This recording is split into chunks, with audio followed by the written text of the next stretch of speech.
Glad to have you alongside in the car this afternoon as we get set up to discuss the trade deadline and what's going on for the Edmonton Oilers. As my goodness, things are out of control here right now as we are running silly in rumor season. Obviously, the NHL trade deadline takes place on Friday afternoon at 1 p.m. Mountain Time. But right now, to be honest with you, to be blunt with you, it just does not make any sense for the Edmonton Oilers. You've got the Cody Ceci, Brett Kulak, Vinny Desharnais, Darnell Nurse pairings to worry about. We'll talk about that a little bit later on this evening when we're back in the studio. But it just seems to be complete chaos right now for the Oilers in the trade market. We're not in on a goalie. We're being told that a top six forwards are priority one day. Now our best assets are going to be spent on a defenseman. And I'm really not sure if anybody out there in the NHL insider market has anything in terms of insight into what Ken Holland is planning for the Edmonton Oilers at this trade deadline. I know we've been linked to pretty much anybody that's available at the deadline outside of Alex Wenberg, who is scratched today.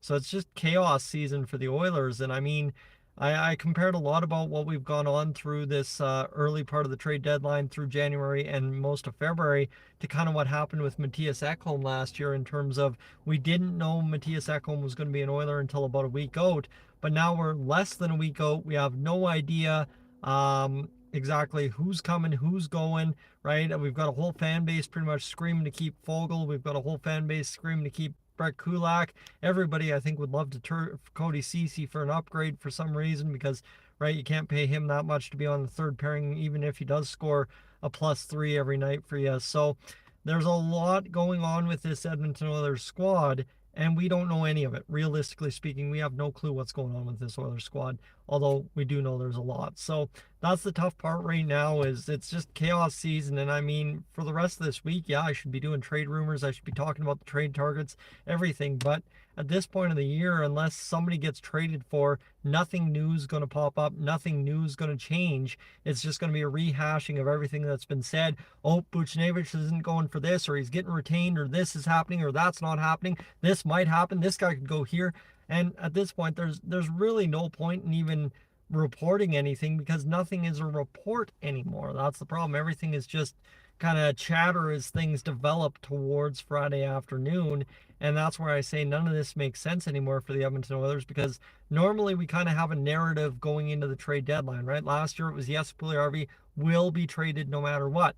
Well, we knew that was going to happen and it did. You saw kind of developed our best trade chip for salary cap last year was Tyson Barrie. We knew that far and above. Well, you know what? This year, we can argue between Ceci, we can argue between Fogle, we can argue between Brett Kulak all we want, but there's been nothing solidified. No insider said the Oilers are 100% willing to trade this guy for whatever they can get for him. So outside of knowing we're likely, again, I say that, dealing our first round pick, there's really no consensus, no nothing you can drive from this Edmonton Oilers trade deadline yet.